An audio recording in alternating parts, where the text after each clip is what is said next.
Good morning. Good morning, sir.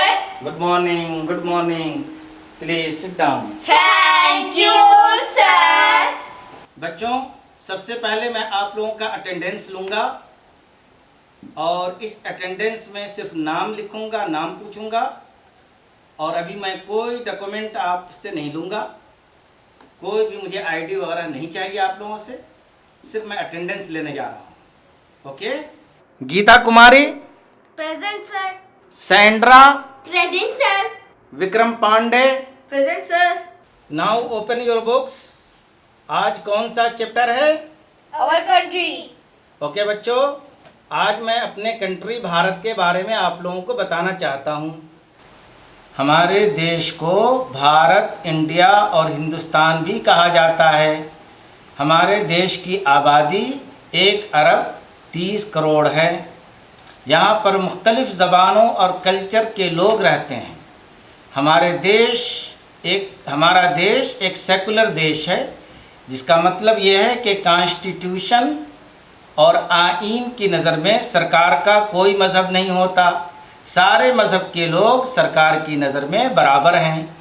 Hindu, Sikh, ईसाई, बुद्ध, जैन और मुस्लिम सभी लोग इस देश में रहते हैं। इनमें कोई भी भेदभाव सरकार की नज़र में नहीं होना चाहिए और यही हमारे दस्तूर की खूबी और हुस्न है। हमारा आईन अगर हमें एक तरफ सियासी, माशी और समाजी बराबरी देता है तो दूसरी तरफ फ़िक्र, इजहार ख़याल, यकीन, मज़हब और इबादत की आज़ादी भी देता है। यहाँ पर हमारे देश में बहुत बड़े बड़े लोग पैदा हुए। राम, कृष्ण, बुद्ध, महावीर, कबीर, गांधी, नेहरू और मौलाना आज़ाद जैसी हस्तियाँ हमारे देश में पैदा हुईं और ये सब हमारे आदर्श हैं। जब कभी सरकार हमारे कॉन्स्टिट्यूशन और आईन के ख़िलाफ़ कोई कदम उठाए या उसे तोड़ने की कोशिश करे तो हम सब का क्या फ़र्ज़ बनता है? हम सब का ये फ़र्ज़ बनता है कि अपने आईन और कॉन्स्टिट्यूशन को बचाने के लिए अपनी जान लगा दें। समझे?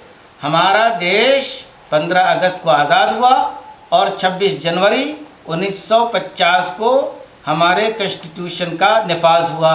इसीलिए हम लोग उस दिन सेलिब्रेट करते हैं। ओके? आप लोगों को समझ में आया? जी, बहुत समझ आ गया। ओके बच्चों, मैंने तो आप लोगों का अटेंडेंस ले लिया था, मगर मुझे शक है कि इस स्कूल में कुछ बाहर के भी बच्चे पढ़ते हैं। अब इस शक की वेरिफिकेशन के लिए मुझे आप लोगों का एडमिशन स्लिप चाहिए, नहीं तो आपके बाप दादा की पुरानी आईडी चाहिए। समझ में आया? सर, आपने तो कहा था आप सिर्फ अटेंडेंस लेंगे और कोई डॉक्यूमेंट नहीं मांगेंगे, लेकिन अब आप पुरानी आईडी और एडमिशन स्लिप भी मांग रहे हैं। सर, ये बीच में एडमिशन स्लिप कहाँ से आ गया? ये क्या बात है? हम लोग आईडी लेकर आते हैं, एडमिशन स्लिप लेकर नहीं आते स्कूल। नहीं, मुझे तो तुम लोगों की पुरानी आईडी चाहिए।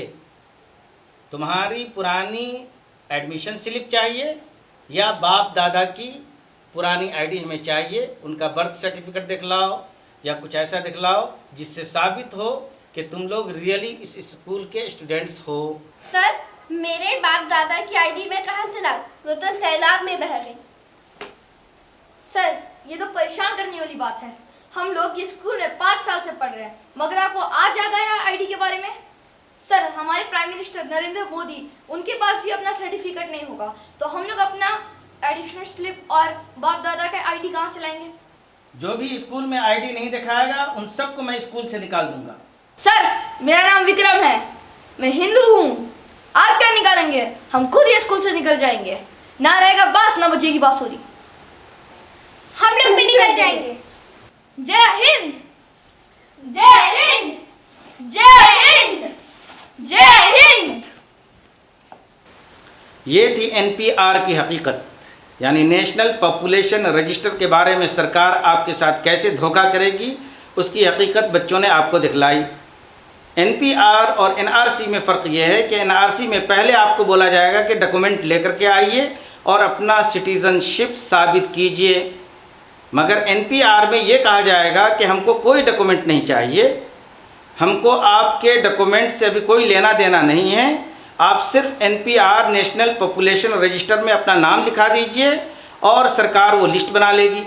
मगर आपको पता होना चाहिए कि वो उस लिस्ट के बनने के बाद आपके पास नोटिस आएगा कि भाई आपकी शहरियत और आपके सिटीज़नशिप पर हमें शक है, उस पर रिमार्क्स है, इसलिए आप अपने डॉक्यूमेंट जमा करें।